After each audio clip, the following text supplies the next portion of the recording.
Assalamualaikum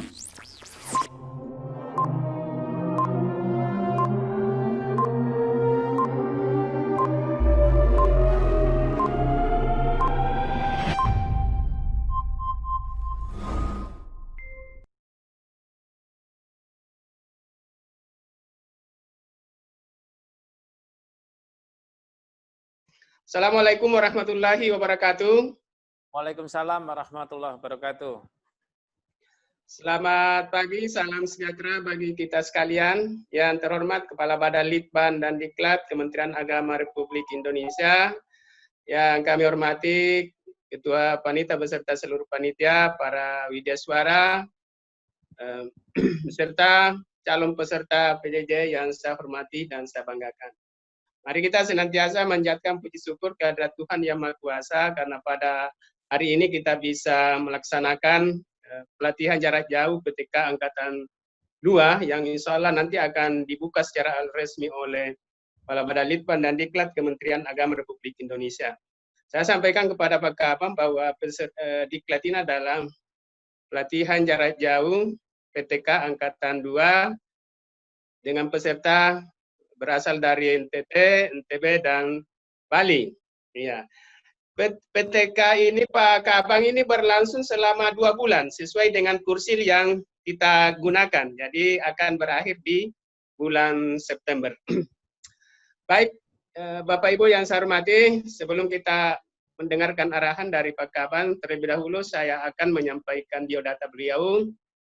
Nama Dr. Haji Mahsusi MM, tempat tanggal lahir Nganjuk 11 Oktober 1960, pangkat golongan pembina utama Madya 4D, jabatan Kepala Pusdiklat Tenaga Teknis Pendidikan dan Keagamaan, sekaligus sebagai PLT Kepala Badan Litbang dan Diklat Kementerian Agama Republik Indonesia. Jabatan yang pernah diduduki beliau pernah menjadi dosen sebagai ahli Madya, rektor muda, lektor kepala, kepala sub bidang kurikulum, dan evaluasi pada Direktorat Pendidikan pada Madrasah, juga pernah menjadi Kepala Biro Kepegawaian pada Sekretaris Jenderal Kementerian Agama Republik Indonesia. Pak Kabang yang saya hormati, sebelum kami mempersilahkan, terlebih dahulu saya mohon maaf karena ingin melaporkan kepada Bapak bahwa hari ini saya minta izin untuk tidak sampai sesi Bapak. Silakan, tidak apa-apa, Pak. Iya, mau pulang ke Makassar, Pak Kabang.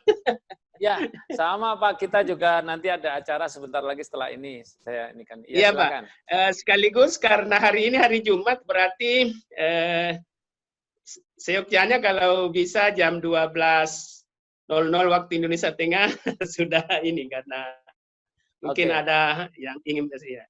Kepada Bapak kami persilahkan dengan hormat. Assalamualaikum warahmatullahi wabarakatuh.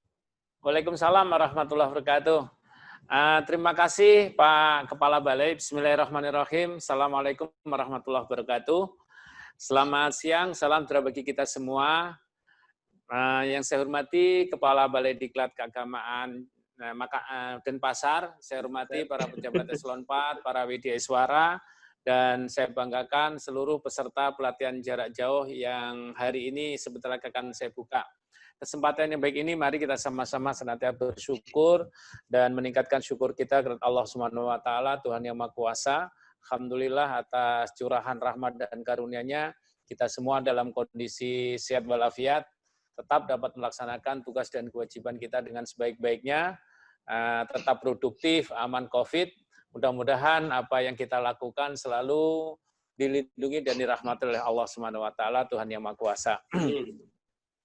Yang pertama, Pak Kepala Balai, saya menyampaikan terima kasih untuk sekian kalinya diberi kesempatan untuk bersama-sama dengan peserta pelatihan jarak jauh yang dilaksanakan oleh Balai Diklat Keagamaan Denpasar yang mewilayahi atau wilayah kerjanya Bali, kemudian NTB dan NTT. Saya sangat senang untuk bisa berkomunikasi teman-teman. Pertama, tentu saya menyampaikan ucapan selamat kepada Balai yang telah melaksanakan kegiatan ini. Yang kedua, saya ucapkan selamat bergabung, selamat datang kepada seluruh peserta pelatihan jarak jauh yang hari ini sedang bergabung. Saya menyampaikan beberapa hal pada kesempatan ini.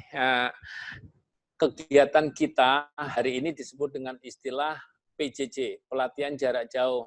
Nanti Pak Ja'far kita rumuskan kembali agar nama ini tentu tidak dikontraskan dengan kalimat adalah ada nanti pelatihan jarak dekat. Tetapi ya PJJ ini adalah mengontraskan sebuah nama pelatihan yang dilaksanakan dengan klasikal, kemudian yang PJJ ini dari bentuk non-klasikal. Mungkin ke depan kita beri nama, ada pelatihan yang sifatnya klasikal tatap muka, yang tidak tatap muka itu adalah kita sebut non-klasikal. Kelihatannya ini lawan kata ini lebih dekat daripada nanti ada PJJ, kemudian nanti ada PJD, pelatihan jarak dekat, gitu kan. Kita akan repot ini, saya kira ke depan akan kita rumuskan bersama. Kemudian kita sangat paham bahwa pelatihan ini diorientasikan kepada seluruh SDM di Kementerian Agama. Mari kita pahami pertama nanti SDM Kementerian Agama, yang kedua mengapa SDM ini harus dilatih, dan yang ketiga saya pikir perlu dibekali kepada teman-teman tentang nilai-nilai SDM di Kemenak, dan saya kira dikenalkan dengan program-program yang prioritas di Kementerian Agama sebagai mengawali diklat bagi diklatnya PTK Pak Ja'far ya, teman-teman ini. Baik, kita kenal siapa sesungguhnya SDM Kementerian Agama. Ini kita mulai pelan-pelan saja untuk ini. SDM Kementerian Agama sesuai dengan PMA 19 tahun 2020 adalah satu ASN Kemenak, yang kedua adalah honorer Kemenak, yang ketiga adalah unsur masyarakat yang membantu tugas dan fungsi Kemenak. Jadi ini sudah kita kunci bahwa SDM Kemenak ini adalah 3 unsur. Unsur pertama adalah ASN Kemenak, unsur yang kedua adalah tenaga honorer di Kemenak, yang ketiga adalah unsur masyarakat yang membantu tugas-tugas dan fungsi Kemenak. Nah, sesungguhnya kita harus juga tahu sesungguhnya fungsi Kemenak itu apa, tugas Kemenak itu apa. Saya boleh memberikan satu statement pendek bahwa tugas Kemenak adalah menyelenggarakan urusan pemerintahan di bidang agama. Menyelenggarakan urusan pemerintahan di bidang agama untuk membantu Presiden dalam penyelenggaraan pemerintahan negara. Jadi sesungguhnya fokus Kemenak itu adalah penyelenggaraan urusan pemerintahan di bidang agama. Ini kita terjemahkan, ternyata agama ini bisa diterjemahkan secara makro, yaitu hal-hal yang terkait dengan agama. Ini saya kira perlu dipahami, itulah SDM-nya. Nah, kemudian kita pahami berikutnya adalah apa saja yang menjadi pembidangan bidang tugas Kementerian Agama terkait dengan penyelenggaraan urusan pemerintah di bidang agama.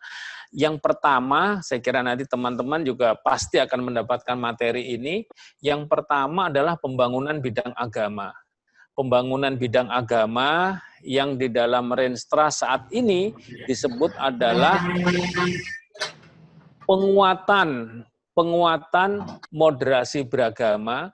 Penguatan moderasi beragama ini menjadi penting. Jadi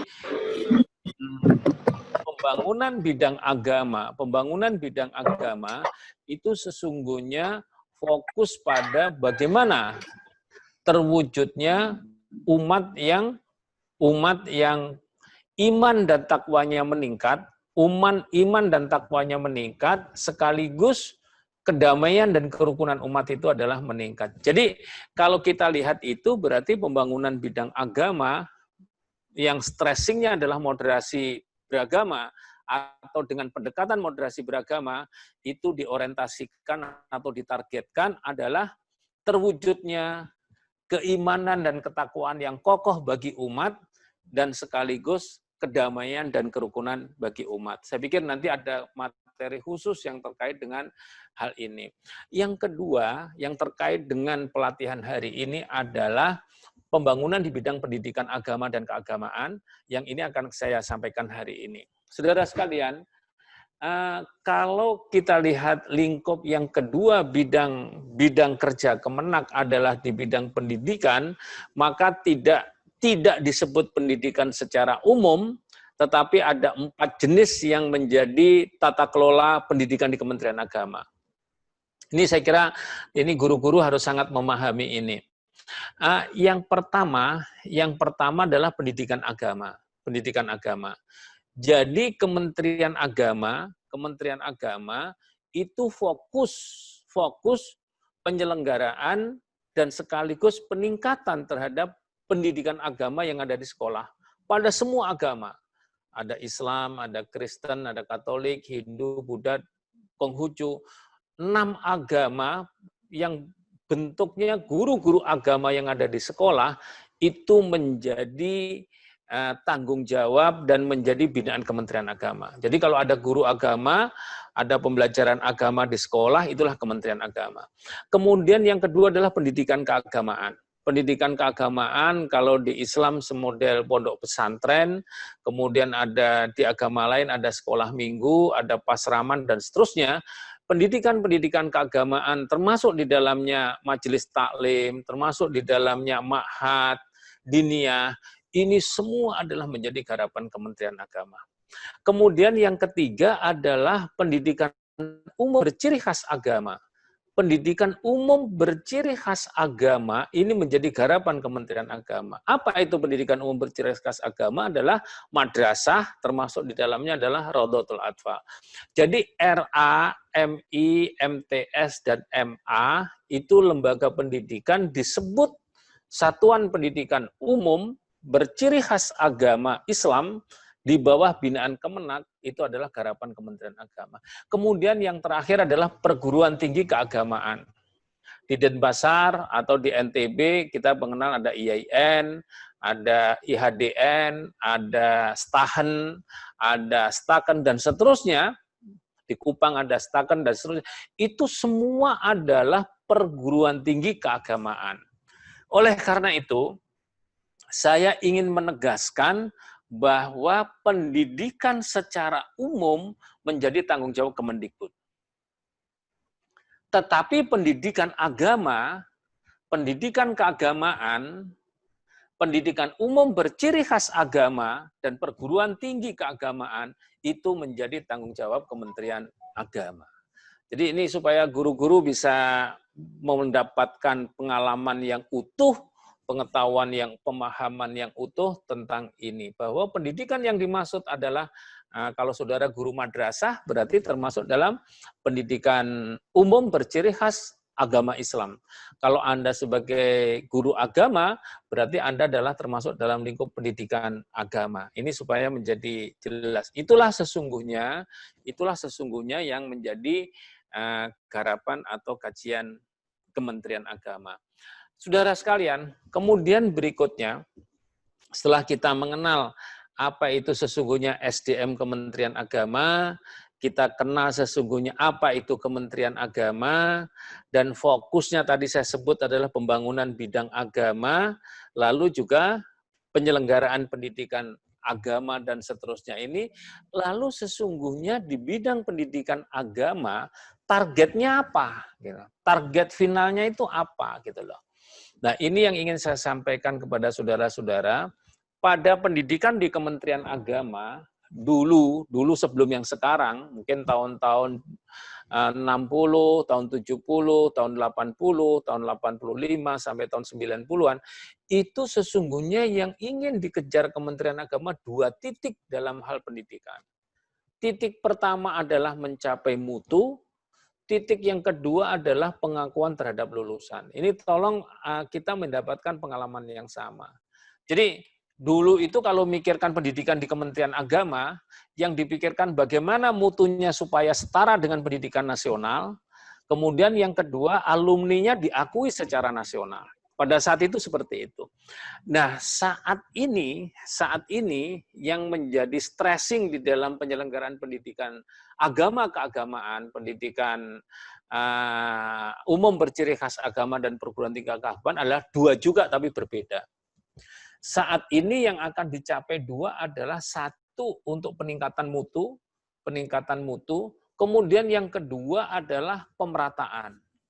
Jadi kita ingin misalnya di kita, misalnya wilayah kerja BDK Denpasar, kita inginnya itu adalah bagaimana pendidikan yang ada di Bali, pendidikan yang ada di NTB, dan juga di NTT itu bisa betul-betul setara. Setara dengan tiga itu, setara yang di Jawa, setara yang di Sumatera, setara yang di Kalimantan. Jadi kita ingin sesungguhnya pendidikan di Kementerian Agama yang di ibu kota, yang di provinsi, yang di kabupaten kota, di kecamatan, dan di pedesaan atau di daerah 3T, itu kualifikasinya sama dengan yang di Jakarta dan sama dengan yang di ibu kota. Jadi itulah saudara, kalau misalnya saudara akan bicara di mana-mana tentang apa itu pendidikan agama di Kementerian Agama, targetnya apa? Targetnya adalah satu, peningkatan mutu, yang kedua adalah terwujudnya pemerataan pendidikan yang merata. Ini supaya kita betul-betul paham, oh target pemerintah itu begini. Nah, pelatihan dilakukan dalam rangka itu semua, untuk peningkatan mutu dan sekaligus agar pendidikan ini aksesnya bisa merata. Maka saya pesan Pak Kepala Balai mengambil sampel pelatihannya betul-betul adalah merata tadi, Pak.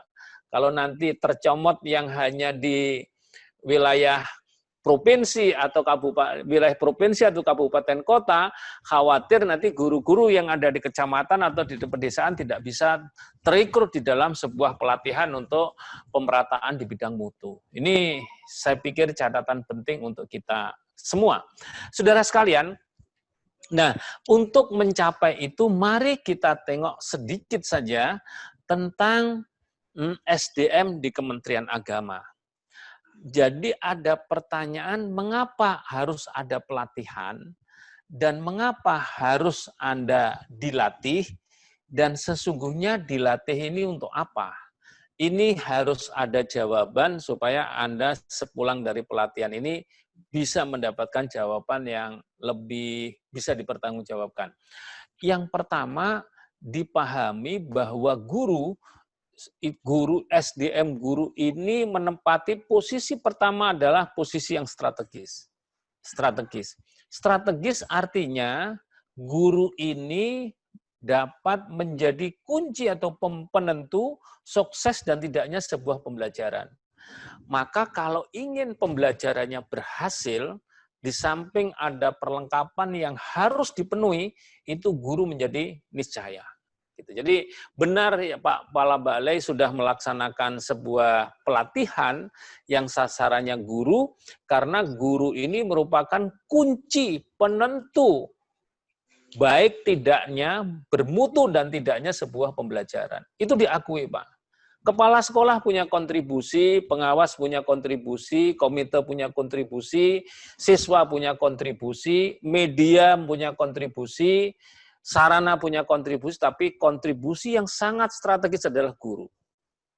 Kita akan akui, Pak, guru yang baik, dia akan bisa mendongkrak kompetensi siswa dengan cepat.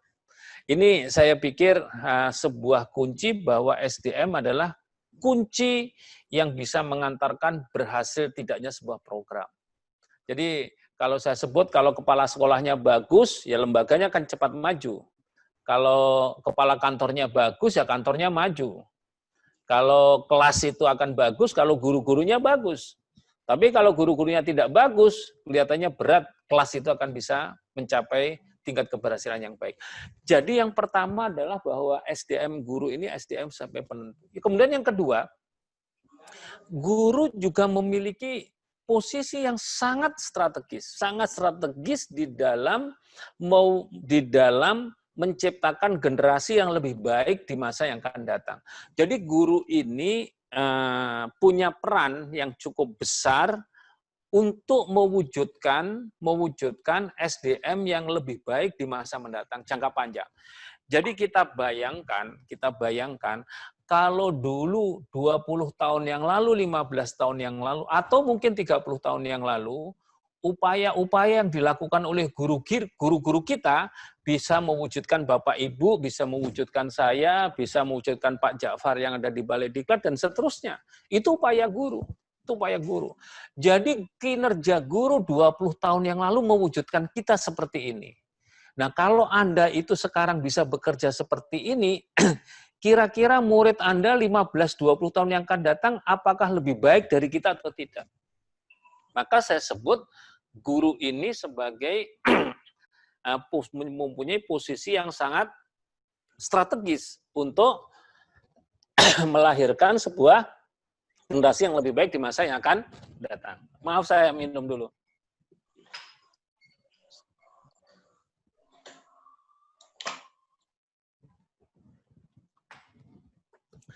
Jadi ini menjadi penting bagi saudara-saudara untuk memikirkan bahwa hari ini sukses tidaknya adalah di tangan guru dalam pembelajaran. Hari depan baik tidaknya generasi emas yang akan disiapkan bergantung guru hari ini, gitu loh. Nah, kemudian guru juga punya peran karena mereka sebagai umat beragama yang tanda petik tugasnya adalah memanusiakan anak manusia, maka guru sangat strategis untuk mewujudkan generasi yang bisa untuk mengantarkan dirinya dan bangsa ini ke dalam bahagia dunia dan akhirat. Jadi jangka panjang sesungguhnya guru ini sangat strategis untuk menyelamatkan generasi yang akan datang, generasi yang bisa mencapai cita-citanya, yaitu mencapai bahagia dunia dan akhirat. Karena kita semua umat beragama, kita harus berjangka panjang. Jadi kalau Anda telaah bahwa guru ini sangat strategis di dalam pembelajaran, strategis di dalam mewujudkan generasi yang lebih baik di masa yang akan datang, dan juga strategis di dalam mengantarkan keselamatan generasi manusia di masa yang akan datang untuk mencapai bahagia dunia dan akhirat. Itulah tugas mulianya guru luar biasa. Pantas kalau saya boleh mengutip sedikit, nanti Anda juga punya HP, iseng-iseng Anda buka HP di sela-sela pelatihan, itu makna kata guru. Makna kata guru ini berkali-kali saya sampaikan untuk menggugah saudara. Guru, sering kalau saya sebut di depan peserta pelatihan, itu katanya dari bahasa Jawa, Jawa kuno, yang artinya digugu dan ditiru. Digugu itu dipercaya, Pak. Nah, digugu itu dipercaya, ditiru itu diteladani, dipercaya dan diteladani. Itu bahasa Jawa. Apa benar? Ternyata itu saya cek di HP tidak ada gitu. Itu mungkin adalah definisi pengertian lokal yang tidak direkam oleh Google gitu. Tapi di dalam HP ini jelas disebutkan bahwa guru itu berasal dari bahasa Sanskerta. Berasal dari bahasa Sanskerta yang artinya adalah berat. Berat. Mengapa dikatakan berat? Karena guru memiliki tugas tanggung jawab dunia dan kehidupan setelah dunia. Maka pekerjaan yang sasarannya orang itu tanggung jawab di dua dunia, yaitu dunia nyata, dunia ini, dan dunia di akhirat nanti. Itu beda dengan tukang bangunan atau pegawai kantor gitu kan, suruh ngetik surat, diketik jadi, tanda tangan, selesai. Kalau kuli bangunan, bangun gedung sudah jadi, selesai. Tapi kalau misalnya tukang kursi, bikin kursi sudah jadi, selesai. Tapi yang menjadi sasaran Anda itu manusia, makhluk hidup yang akan hidup di dua dunia. Setelah dunia ini nanti akan di akhirat. Itu punya tanggung jawab besar. Maka di dalam bahasa Sanskerta disebutnya guru itu bermakna berat. Maka ya harus pesan-pesan kepada guru-guru, bahasa kita tabahkan hatimu. Jadi kalau misalnya menghadapi anak yang sulit diajar, guru sudah menyiapkan akademik tapi dipaksa untuk administrasi, sudah sertifikasi berat, kemudian tunjangannya tidak cair-cair, kemudian naik pangkat juga sulitnya luar biasa, sudah sulit berkasnya hilang, ya sabar-sabar, memang sudah dikatakan bahwa guru itu adalah artinya berat. Gitu, berat. Itulah nama kata guru. Kemudian kalau Anda cek maknanya, luar biasa bagus. Jadi kata bahasa Sanskerta gu itu artinya adalah gelap. Gelap. Ru itu artinya penghancur. Jadi sesungguhnya guru ini sehari-hari pekerjaannya menghancurkan kegelapan. Apa artinya menghancurkan kegelapan? Yang tidak mengerti bisa mengerti, yang tidak tahu menjadi tahu, yang tidak bisa menjadi bisa, yang bodoh menjadi pintar. Itu adalah tugas guru. Jadi guru ini sehari-hari adalah penghancur kegelapan. Makanya saya pesan jangan sampai guru ini dihancurkan oleh kegelapan gitu. Karena Anda penghancur kegelapan. Jadi kalau Anda lihat penghancur kegelapan berarti guru itu yang nggak bisa nulis jadi nulis, yang tidak bisa ngerti jadi ngerti, yang bodoh jadi pintar, yang tersesat menjadi kembali ke jalan yang benar. Tugas mulia yang luar biasa. Maka disebutnya adalah gu itu gelap, ru itu adalah penghancur. Kemudian kalau Anda buka ke halaman berikutnya di sini, itu akan dimunculkan sebuah statement yang sangat bagus. Gu itu diterjemahkan bayang-bayang samar. Bayang-bayang yang tidak jelas itu namanya gu. Ru itu sinar atau cahaya. Sinar atau cahaya. Jadi guru ini bagaikan sinar yang menerangi bayang-bayang kurang jelas menjadi jelas. Kalau begitu guru selalu saja membuat orang yang kurang tahu menjadi tahu, kurang jelas menjadi jelas, yang pengalamannya singkat menjadi besar, yang wawasannya terbatas menjadi tak terbatas.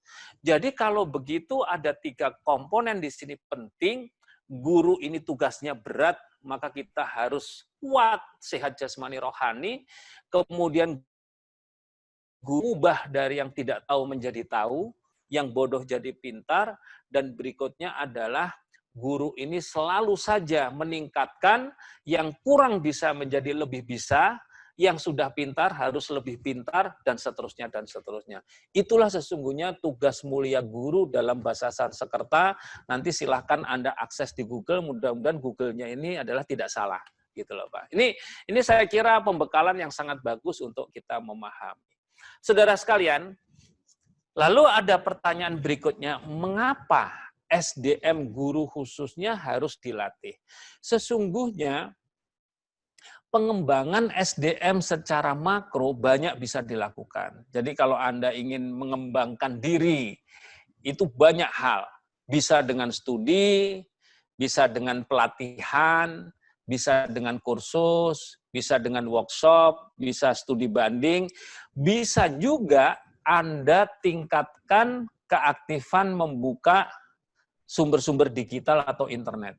Sumber-sumber digital atau internet. Saya boleh jadi memberikan kalimat ini karena belakangan terutama pada era pandemi COVID ini, luar biasa dampaknya teknologi digital terhadap kita. Apa yang terjadi?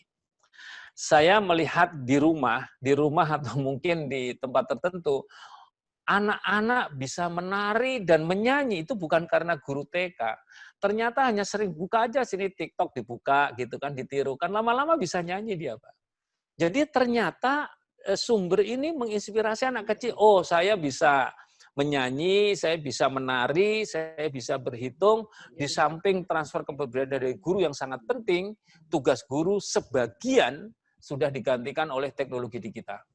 Nah, kemudian juga saya melihat mahasiswa kuliah sekarang ini, kuliah dengan dosen itu pintarnya seberapa sih Pak? Sedikit. Bikin makalah dari HP, bikin persiapan paparan dari HP, bikin skripsi juga dari HP, S2 juga begitu, bahkan mahasiswa S3 pun mengembangkan disertasi hanya dengan HP.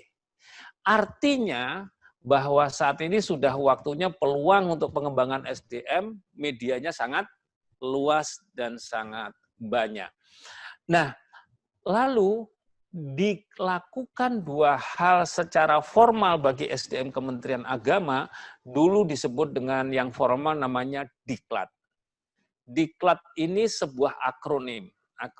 Kepanjangannya adalah pendidikan dan pelatihan. Pendidikan dan pelatihan. Nah, sejak lahirnya atau terbitnya PP 11 2017, lalu dikonkretkan dengan PMA 19 tahun 2020, nama Diklat itu diubah menjadi pelatihan. Mengapa? Karena Diklat itu 2 kata, pendidikan dan pelatihan 2 hal yang berbeda. pendidikan, saya yakin Bapak Ibu tahu, pendidikan itu terkesan formal, waktunya lama, diperuntukkan untuk memenuhi kebutuhan SDM jangka panjang. Nanti, SDM nanti itu, makanya kuliah-kuliah dulu. Tetapi di dalam sebuah pelatihan, jaraknya pendek, jangkanya, durasinya pendek, kemudian lebih pada tekanannya teknis dan skill. Untuk apa? Untuk memenuhi kebutuhan SDM saat ini. Jadi sesungguhnya di dalam sebuah pelatihan itu sangat dimungkinkan waktunya pendek, hal-hal yang dilatihkan teknis dan skill, kemudian setelah mendapatkan pengetahuan, pengetahuannya diimplementasikan untuk saat ini, bukan masa yang akan datang. Ini membedakan, itulah maka kita gunakan istilah pelatihan. Lalu pelatihannya juga kita fokuskan lagi, pelatihan dalam bentuk pelatihan pengembangan. Jadi kalau saya sebut pelatihan dan pengembangan berarti Bapak Ibu itu dilatih, mungkin tadi disebutkan oleh Pak Jafar waktunya 2 bulan itu pelatihan, pengembangannya adalah waktu yang tak terbatas setelah saudara ikut pelatihan mengembangkan pengetahuannya di tempat kerja masing-masing. Jadi pelatihannya formal dengan BDK ini 2 bulan, pengembangannya waktunya tak terbatas setelah ada ke sana. Maka selalu saja panitia atau kepala balai itu melaporkan bahwa pelatihan ini untuk mengembangkan kompetensi, untuk meningkatkan kompetensi, untuk menambah wawasan, dan seterusnya. Saya setuju-setuju saja dengan itu, tetapi bagi guru agama atau kita sebagai umat beragama meyakini bahwa kita ikut pelatihan ini di samping secara formal itu, secara makna kita ingin mendapatkan ilmu pengetahuan yang bermanfaat. Karena kata manfaat ini adalah ciri khas Kementerian Agama. Jadi kalau saudara misalnya ingin bekerja di Kementerian Agama, pastilah mengharapkan keberkahan dari Tuhan. Kalau kita ingin juga misalnya menulis karya tulis, pasti Anda mengharapkan mudah-mudahan karya ini bermanfaat. Jadi kata manfaat yang jarang ada di regulasi atau perundang-undangan, saya ingin menanamkan, mari kita bekerja untuk mendapatkan rezeki yang bermanfaat, yang barokah. Ikut itu diklat, mari kita ikut diklat, mudah-mudahan mendapatkan ilmu dan pengetahuan yang bermanfaat. Jadi kata-kata manfaat, kata-kata berkah, kata-kata kemaslahatan menurut saya penting untuk mengingatkan kita kembali. Saudara sekalian, saya lanjutkan. Jadi, itulah sesungguhnya. Nah, kemudian runtutannya adalah dulu diklat itu dilaksanakan klasikal. Saya kira teman-teman pernah mengikuti klasikal itu dilaksanakan di kampus Balai Diklat Keagamaan Denpasar, atau dilaksanakan dalam bentuk di DWK di kantor-kantor Kemenang Kabupaten Kota. Nah, sudah lama sejak 2016-2017 dirintis dengan diklat berbasis virtual, itu kurang terpacu dengan baik. Kita tidak mengatakan bersyukur, tapi bertepatan dengan maraknya virus COVID yang harus disiplin jaga jarak, disiplin pakai masker, dan juga disiplin cuci tangan, itu memicu percepatan implementasi diklat berbasis virtual. Maka sejak bulan Mei, barangkali lebih tepatnya di awal Juni, semua balai diklat keagamaan di Indonesia, termasuk Pusdiklat Kementerian Agama, melaksanakan diklat yang dulu disebut dengan DJJ, diklat jarak jauh. Tiba-tiba saja nama itu berubah menjadi PJJ, pelatihan jarak jauh, yang ini sedang saya diskusikan sama teman-teman, ingin saya pastikan namanya, kalau yang biasa namanya diklat klasikal, yang seperti ini namanya diklat non-klasikal. Karena saya khawatir ke depan ada pertanyaan, kalau diklat jarak jauh DJJ, nanti kalau DJD itu diklat jarak dekat. Saya tidak tahu jarak jauhnya berapa kilometer, kan tidak ada batasannya. Jadi itu hanya sebuah nama yang akan kita bakukan supaya nanti para peserta pelatihan tidak banyak bertanya lagi tentang itu. Saudara sekalian, saya lanjutkan. Nah, terkait dengan SDM dilatih ini untuk apa? Ini juga harus kita jawab. Sesungguhnya sumber daya manusia dilatih itu karena memiliki beberapa latar belakang. Yang pertama adalah untuk mengatasi gap kompetensi. Gap kompetensi. Kata-kata gap itu jarak kompetensi itu artinya ada perbedaan antara standar kompetensi yang diharapkan dengan kompetensi yang tersedia. Itu ada jarak di sana. Misalnya, guru harus melaksanakan pembelajaran jarak jauh. Sementara gurunya itu tidak menguasai teknologi digital dengan baik. Maka guru dilatih teknologi digital, tujuannya supaya bisa melaksanakan pembelajaran dengan virtual. Itu contoh. Contoh yang kedua, guru tidak bisa naik pangkat tepat waktu karena keterampilan menulis karya ilmiah sebagai persyaratan tidak dimiliki dengan baik. Maka guru dilatih dengan penulisan karya ilmiah atau publikasi ilmiah supaya karirnya tepat waktu bisa naik pangkat. Itu contohnya seperti itu. Ada lagi, guru yang tidak mau membuat RPP, tidak mau ini Pak, tidak mau. Padahal dia sudah bisa dan dia tahu tadi tidak mau. Saya pikir kalau tidak mau tidak usah didiklat Pak. Diingatkan saja gitu loh Pak. Jadi yang didiklat RPP adalah guru-guru yang memang biasanya membuat RPP yang tebal-tebal. Saat ini RPP-nya cukup 1 halaman sederhana, maka penyederhanaan ini menurut saya perlu didiklat agar membuat RPP singkat tapi bisa komprehensif memaknai sebuah perencanaan pembelajaran. Itu yang dimaksudkan adalah kita ingin agar guru-guru mengadaptasi kepada kebutuhan saatnya. Nah, sesungguhnya hasil akhir dari sebuah pelatihan ini adalah SDM yang kompeten dan profesional. Kompeten itu artinya memiliki kemampuan yang baik, itu kompeten. Profesional artinya bisa bekerja dengan baik. Jadi kemampuannya baik, kerjanya juga baik. Nah, di dalam target output kediklatan terkini yang kami rumuskan adalah agar terwujudnya SDM yang unggul dan profesional. Nah, unggul, kata-kata unggul ini adalah di atas rata-rata. Kata unggul itu di atas rata-rata. Kemudian saya sebutnya unggul dan berprestasi. Kata berprestasi itu sesungguhnya setelah melewati kompeten dan profesional, dia akan berprestasi.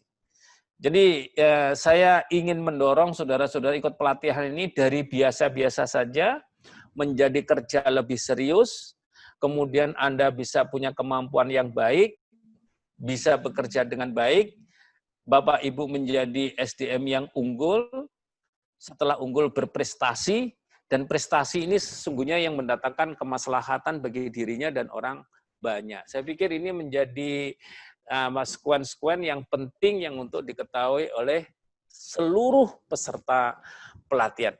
Bapak Ibu yang saya hormati, nah untuk mendorong supaya guru-guru ini yakin di dalam pekerjaannya dan profesinya, dan apalagi Bapak Ibu adalah SDM Kementerian Agama, setidaknya saya akan mengenalkan tentang tata nilai di Kementerian Agama yang harus kita pahami.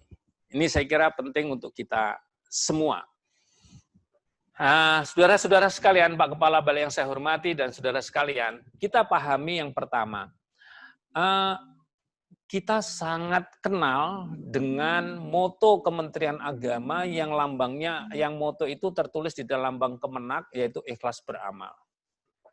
Ikhlas beramal. Apa sih sesungguhnya spirit ikhlas beramal itu apa? Spirit ikhlas beramal setidaknya ada 3 hal. 3 hal. Nah, saya kira ini teman-teman harus mulai terinspirasi oleh ini gitu loh. Spirit ikhlas beramal yang pertama adalah mendorong kita untuk kerja sungguh-sungguh, untuk serius. Jadi orang yang ikhlas itu orang serius, Pak. Yang tidak serius itu tidak ikhlas. Jadi kalau orang itu kerjanya asal-asalan, itu tandanya tidak ikhlas. Apalagi kerjanya sambil ngomong, sambil ngomel, sambil apa, itu tandanya tidak ikhlas. Ikhlas itu berarti serius. Ibadah semakin khusyuk itu semakin ikhlas, Pak. Kerja semakin sungguh-sungguh itu semakin ikhlas. Jadi maka sesungguhnya ikhlas beramal bermakna yang pertama adalah mengajak kepada kita untuk kerja sungguh-sungguh, kerja serius, kerja tepat dan cepat, sebagaimana Pak Presiden itu adalah terinspirasi dalam dimensi 1 ikhlas beramal.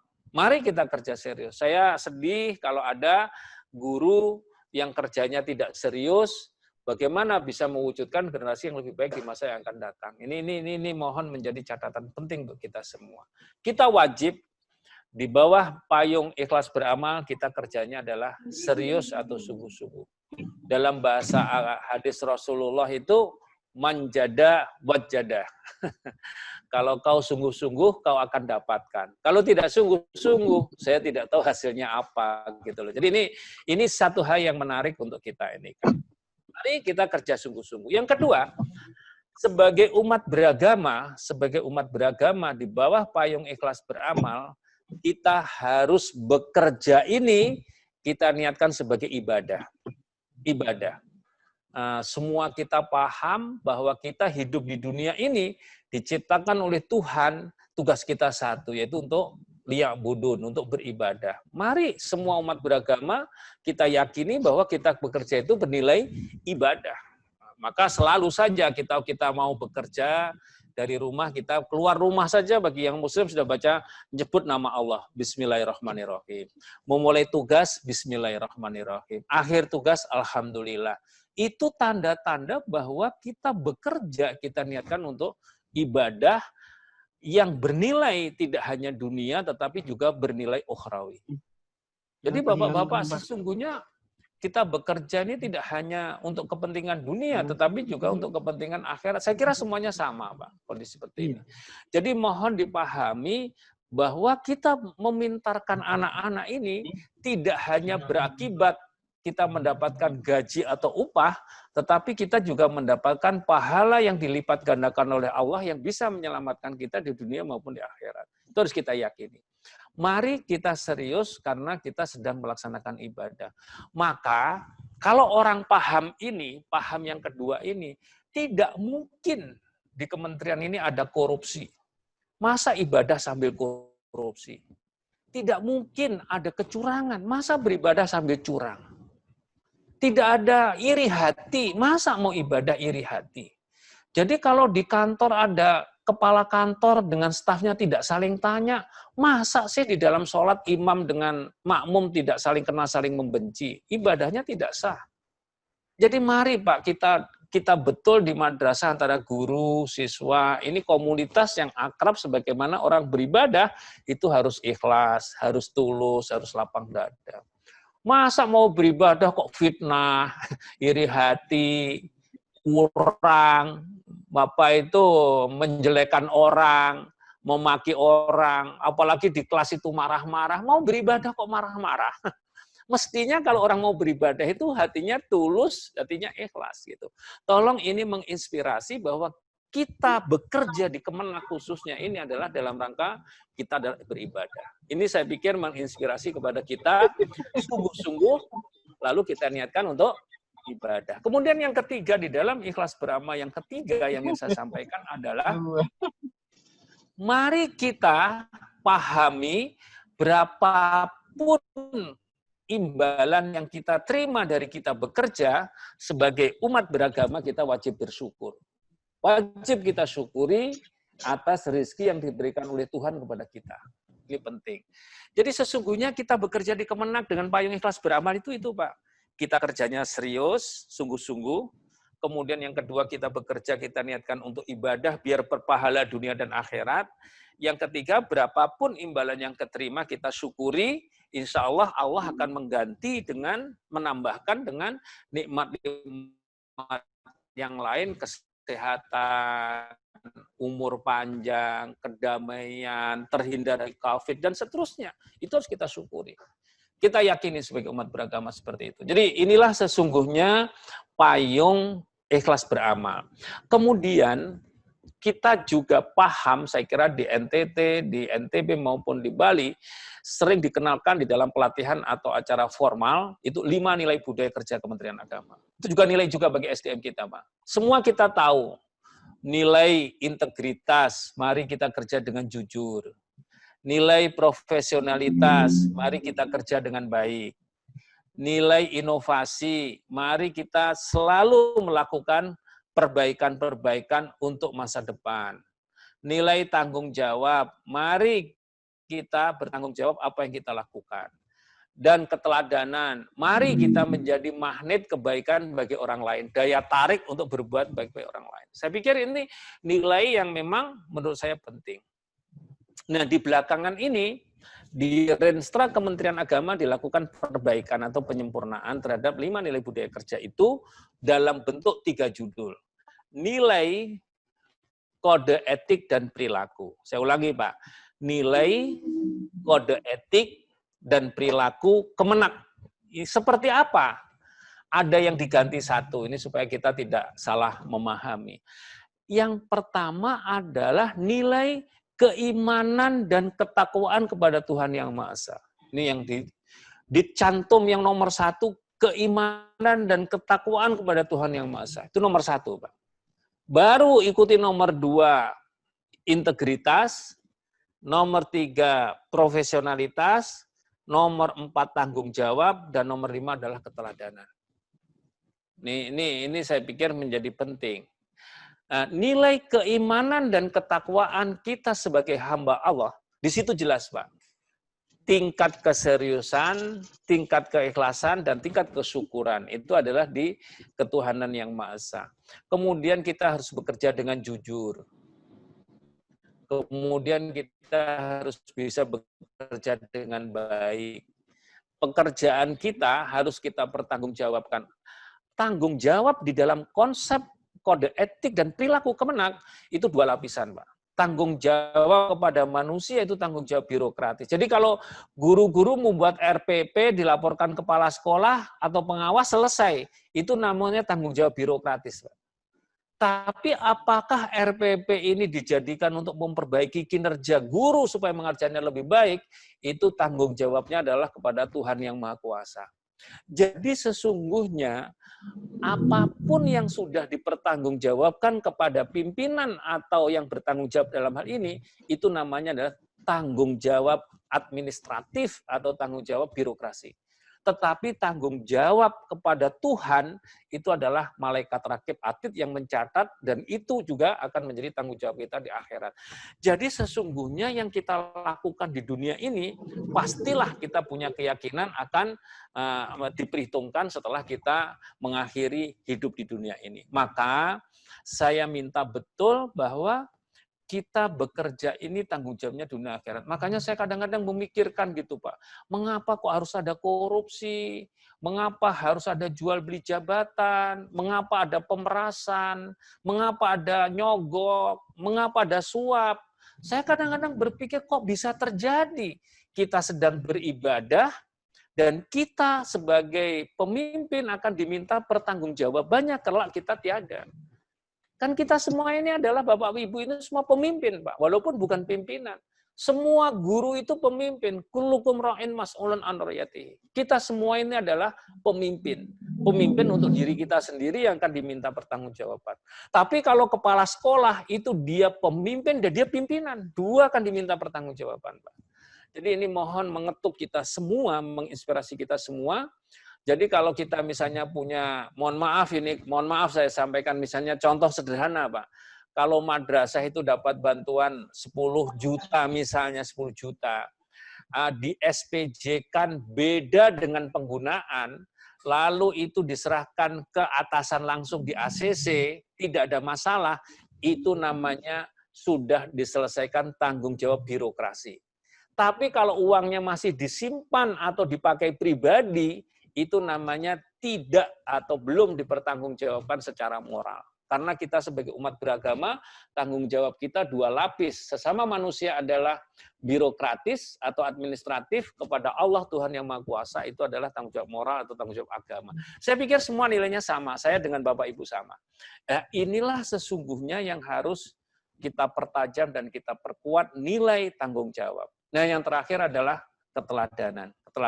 Kita semua harus menjadi magnet kebaikan bagi orang lain. Agama kita mengajarkan sebaik-baik manusia adalah manusia yang banyak memberi manfaat kepada banyak manusia. Saya pikir ini nilainya sama dengan saya, dengan Bapak Ibu sekalian.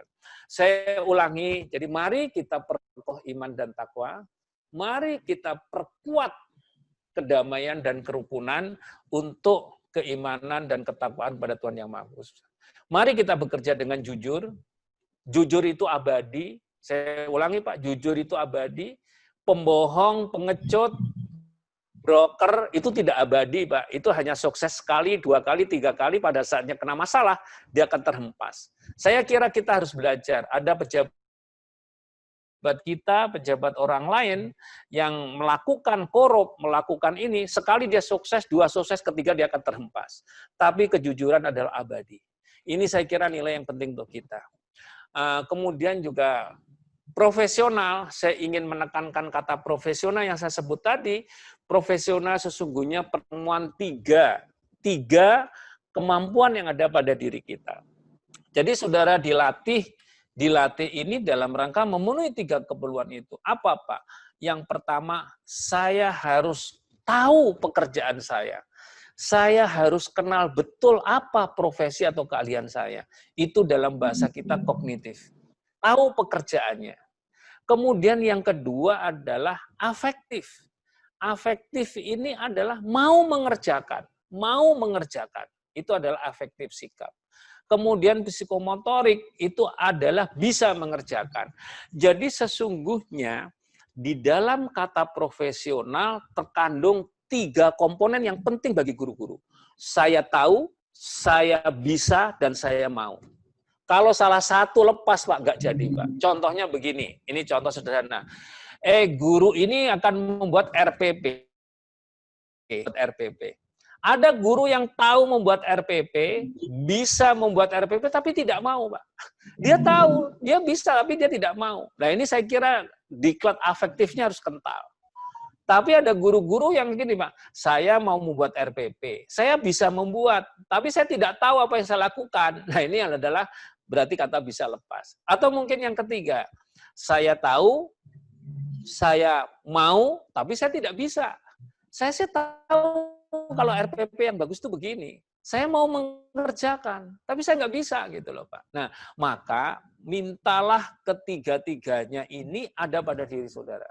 Saya tahu persis tugas-tugas guru itu apa. Saya bisa mengerjakannya dengan baik. Dan saya mau mengerjakannya dengan baik. Jadi sesungguhnya bertumpunya 3 kata menjadi penting. Saya tahu, saya bisa, dan saya mau. Nah, rata-rata guru, mohon maaf, rata-rata guru itu yang ketiga yang ini Pak, sikapnya rendah. Rata-rata guru ini sudah hebat dan bisa. Sudah tahu dan bisa. Cuma jarang mau. Saya tanya sekarang guru-guru, mengapa guru-guru ini tidak mau membuat RPP? Sesungguhnya guru itu bisa Pak membuat RPP, bisa. Dan dia tahu cara membuat RPP. Cuma kadang-kadang didorong untuk malas, akhirnya tidak mau.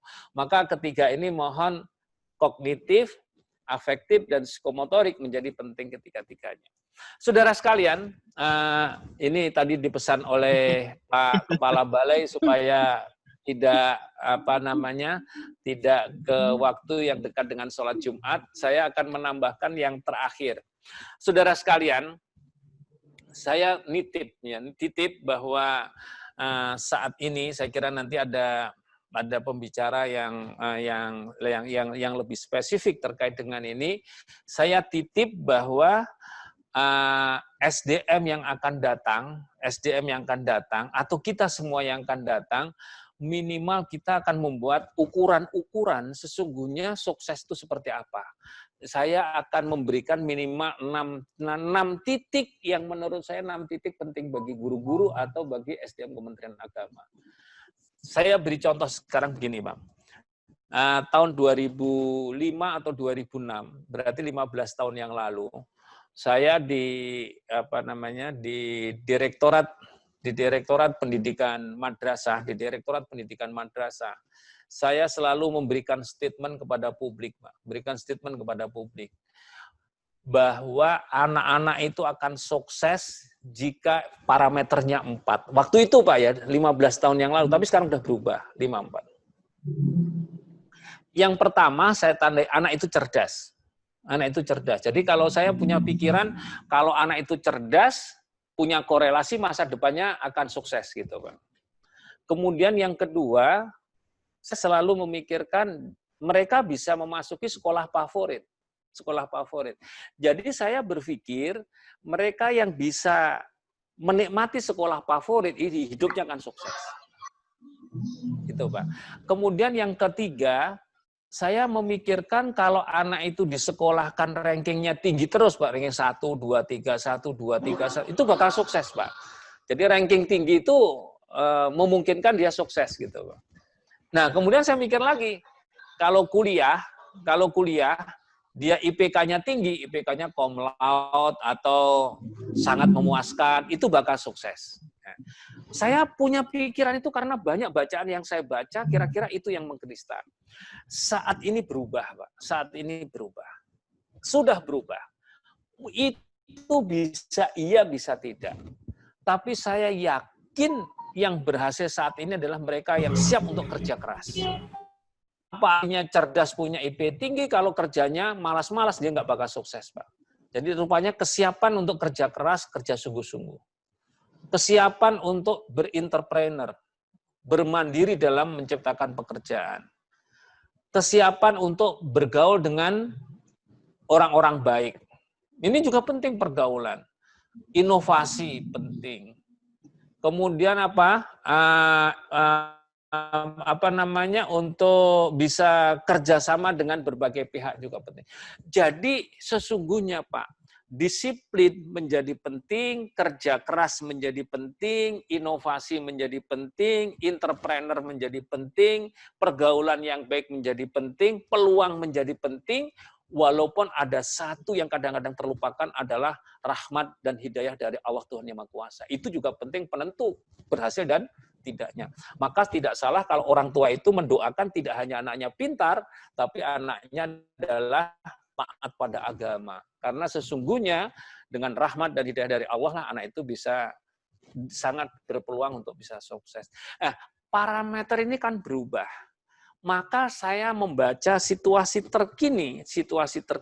Kalau kita mau sukses, setidaknya hal-hal yang akan saya sampaikan ini ada pada diri saudara. Yang pertama, mari kita bangun sikap disiplin. Mari kita bangun sikap disiplin. Sikap disiplin menjadi niscaya bagi kita, Pak. Disiplin beribadah, disiplin bekerja, disiplin jaga kesehatan, disiplin berkeluarga, disiplin berlalu lintas, disiplin mengisi waktu, dan semua itu adalah kata disiplin. Bahkan di dalam era COVID ini, disiplin pakai masker, disiplin cuci tangan, disiplin jaga jarak, semua disiplin. Apa disiplin? Kepatuhan pada aturan. Mari kita jaga yang pertama, Pak, kita tanamkan sikap disiplin. Semua, Pak, mau selamat disiplin, mau sehat disiplin, mau sukses disiplin, mau terkenal disiplin. Itu kuncinya. Orang bisa hafal Al-Quran itu karena disiplin. Orang bisa sekolahnya lancar karena disiplin.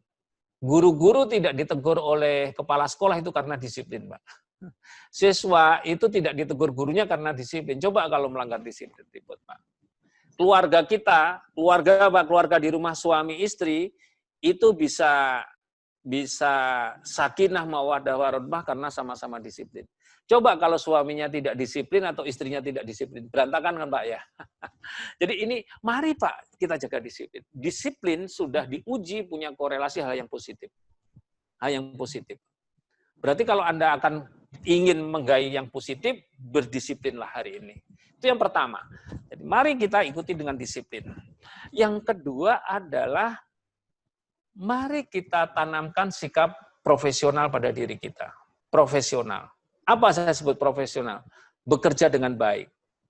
Bekerja dengan baik. Ini, Pak, ya. Kerja saja yang baik. Jadi guru kerjanya baik, ngajarnya yang baik, dan seterusnya. Saya kira baik ini maknanya sangat makro, silahkan saja dipahami. Jadi ke depan, Pak, yang bakal laku di pasaran, kalau jadi imam sholat, ya imam yang profesional. Khatibnya ya khatib yang profesional. Baca doanya, baca doa yang profesional. Nanti yang laku itu sopir yang profesional, Pak. Sopir gadungan nggak bakal laku. Kepala sekolahnya juga harus profesional, gurunya aja profesional, bahkan tukang bangunan yang laku itu tukang bangunan yang profesional, Pak. Tukang masak saja yang laku yang profesional, Pak. Tukang laundry yang laku yang profesional. Jadi sudah mengerucut seperti itu, pada saatnya orang akan mencari siapa yang bekerja dengan baik, itu akan laku. Dan yang tidak baik, itu akan tidak laku di pasar. Maka ke depan akan guru-guru juga begitu, Pak. Sekarang aja laptop yang jelek nggak laku, Pak. HP yang jelek nggak laku, Pak. Gitu. Jadi semua akan kembali kepada satu titik, mari kita menuju satu titik menjadi guru yang profesional. Saya kira terjemahannya ada pada diri Anda sendiri. Nah, sederhana kalau saya terjemahkan, guru yang profesional itu tadi saya terjemahkan, Pak ya, mengenali pekerjaannya dengan baik, bisa mengerjakan pekerjaannya dengan baik, mau mengerjakannya dengan baik. Kata tahu, bisa, dan mau menyatu pada dirinya. Saudara sekalian, lalu yang ketiga, saya ingin berkali-kali menanamkan kepada guru-guru untuk mengenali kata mutu. Harus bisa bekerja dengan orientasi mutu. Orientasinya quality atau kualitas. Ini Pak, saya sangat concern dengan ini, mengharapkan Bapak Ibu jadilah guru yang berkualitas. Jadi kalau Anda kejar, Pak, Anda kejar cari akar-akarnya. Mengapa guru dilatih supaya berkualitas? Mengapa siswa itu diseleksi masuknya supaya berkualitas? Mengapa guru harus spesialnya jelas supaya berkualitas? Mengapa guru kok diberi beasiswa S2, S3 supaya berkualitas? Mengapa kok guru disertifikasi supaya berkualitas? Termasuk mengapa anggaran pendidikan dinaikkan ke 20% supaya berkualitas? Jadi kita sadar, kita tahu bahwa kita yang bakal laku di pasaran yang berkualitas. Coba Anda lihat di pasar, kalau jual sayuran, pasti yang dipilih sayuran yang berkualitas, yang masih segar, yang bagus. Yang tidak berkualitas dibuang saja, Pak. Anda kalau beri ikan yang sudah mati di pasar, pasti cari yang masih berkualitas. Yang segar, yang ini. Kalau yang sudah busuk-busuk bakal dibuang, Pak. Coba cari. Di sekolah juga begitu, Pak. Kalau di sekolah ada 20 guru, 15 berkualitas, yang 5 itu tidak berkualitas. Yang dicari yang 15, Pak. Yang 5 ini, Pak, mau datang ke sekolah, boleh nggak datang juga nggak apa-apa. Nggak ada ngaruh apa-apa gitu loh.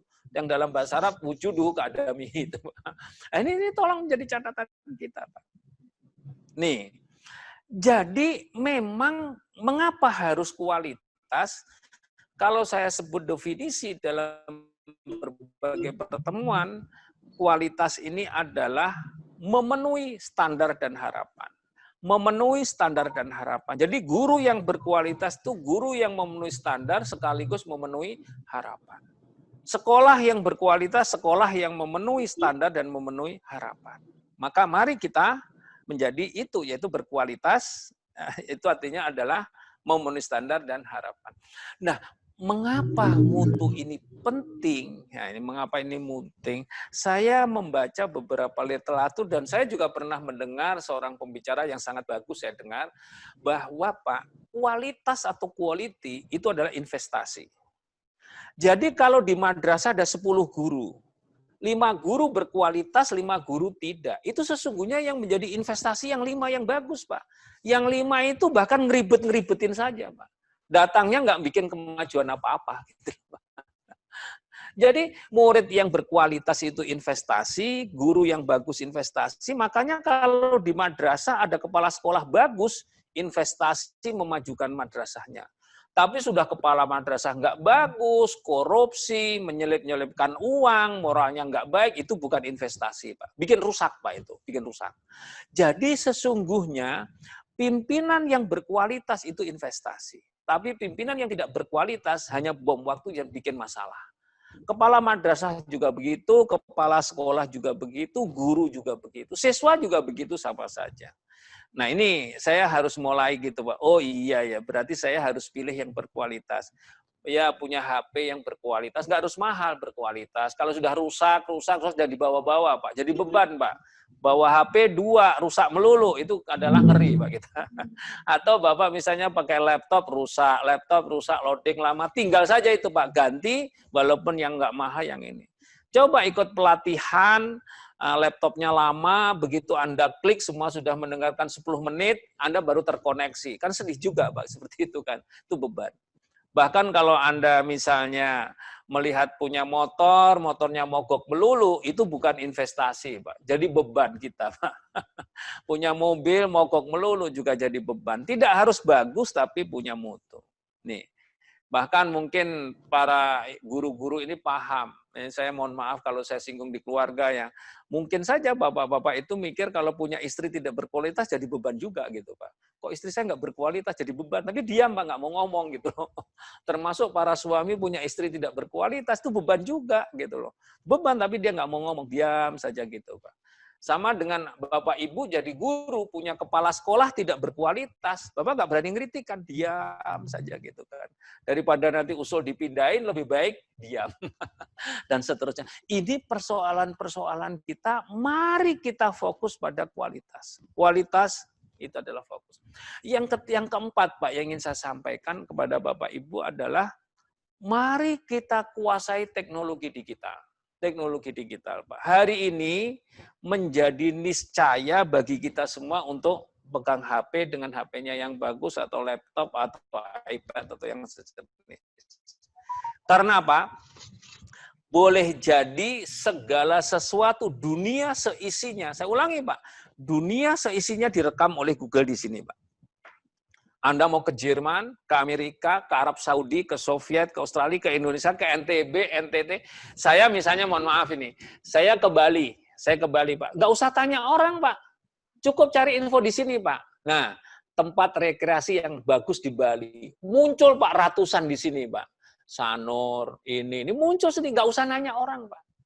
Anda yang dari NTB, NTT, atau dari Bali datang ke Jakarta, nggak usah nanya orang. Hotel-hotel bintang 5 di Jakarta itu mana saja. Anda klik, Pak, ratusan hotel muncul, Pak. Jadi sesungguhnya dunia dan seisinya sudah direkam oleh Google. Anda yang mau ngaji kitab, misalnya kitab tafsir, mau kitab fikih, atau agama apa saja ada di sini. Anda ingin tahu penduduk dunia ada di sini, Pak. Anda ingin petanya NTT ada di sini, petanya NTB ada di sini, petanya Bali juga ada di sini. Saya klik di sini, Pak, misalnya. Oh ya, berapa jumlah penduduk Indonesia? Langsung ada di sini, Pak. Penduduk dunia juga ada. Anda kalau dulu kan kita belajar siapa nama presiden Amerika, kita bingung. Siapa nama menteri ini, kita bingung. Sekarang kalau Anda ingin tahu nama-nama presiden di dunia, Anda klik di sini, Pak. Ratusan negara nama presidennya sudah ada semua. Hebat ya. Jadi sesungguhnya Anda PTK itu sudah ada di sini. Anda multimedia ada di sini. Anda cari buku apa saja ada di sini. Keterampilan mengakses digital menjadi penting. Maka saya minta kepada seluruh aparatur Kemenak yang hari ikut pelatihan, tingkatkan kemampuan di bidang digital, karena digital ini bagian dari sarana untuk memenuhi kebutuhan hidup dan kehidupan kita. Kemudian yang terakhir, yang berikutnya adalah saya ingin menanamkan kepada saudara-saudara kesadaran untuk belajar sepanjang hayat. Belajar sepanjang hayat. Ini menjadi penting. Mengapa? Karena saya ingin juga menyampaikan kepada saudara bahwa kita ini harus bisa belajar sepanjang hayat. Terus belajar. Insya Allah kalau saudara bisa disiplin dengan baik, kemudian Anda bisa bekerja dengan baik, lalu Anda bisa bekerja dengan orientasi mutu supaya bisa bersaing, Anda kuasai teknologi digital, dan Anda juga berikutnya Anda punya kesadaran untuk belajar sepanjang hayat, maka Anda akan sukses. Terakhir yang 6 itu Anda sukses. Apa itu sukses? Sukses adalah mencapai cita-cita dan harapan. Apa cita-citanya? Apa harapannya? Yang tahu Anda sendiri. Misalnya makro, ingin mencapai bahagia dunia dan akhirat. Ingin menjadi guru teladan. Ingin menjadi manusia yang memberi manfaat kepada manusia yang lain. Silakan saja. Kalau itu Anda terapkan, Anda akan memberikan manfaat pada diri saudara sendiri dan bermanfaat bagi orang banyak. Saya pikir itu pokok-pokok pikiran Pak Kepala Balai, dalam hal ini diwakili oleh Pak Kasih Teknis sudah ada di sana. Sekali lagi saya ucapkan selamat kepada saudara-saudara untuk mengikuti pelatihan ini. Waktunya lama, 2 bulan, sabar-sabar 2 bulan. Kalau ada tugas-tugas ya selesaikan dengan baik. Kalau tidak malas mengerjakan, gampanglah connect dengan sesama teman, ubah nama juga bisa juga. Dan seterusnya kan ya, saya kira koneksitas dengan elektronik ini luar biasa, Pak. Itu bisa dilakukan dengan sebaik-baiknya.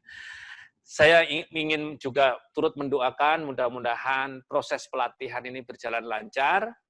Saudara-saudara semua diberikan kesehatan yang baik, diberikan kemudahan mengikuti pelatihan ini, sehingga target pelatihan ini insya Allah bisa tercapai dan ada dengan mudah mencapainya. Barangkali itu Pak Kasih Teknis yang mewakili Pak Kepala Balai, saya akhiri dan sekaligus akan saya buka. Saudara sekalian, dengan mengharapkan ridha Allah Subhanahu wa taala, Tuhan yang Maha Kuasa, PJJ bagi PJJ PTK angkatan kedua bagi guru ini saya nyatakan dibuka secara resmi dengan bersama bagi yang beragama Islam dengan membaca basmalah. Bismillahirrahmanirrahim. Terima kasih. Mohon maaf, saya akhiri. Selamat siang. Salam sejahtera bagi kita semua. Assalamualaikum warahmatullahi wabarakatuh. Nggak ada dari BDK-nya, Pak. Oh, Pak Jafar ada ya. Baik, Bapak Ibu yang saya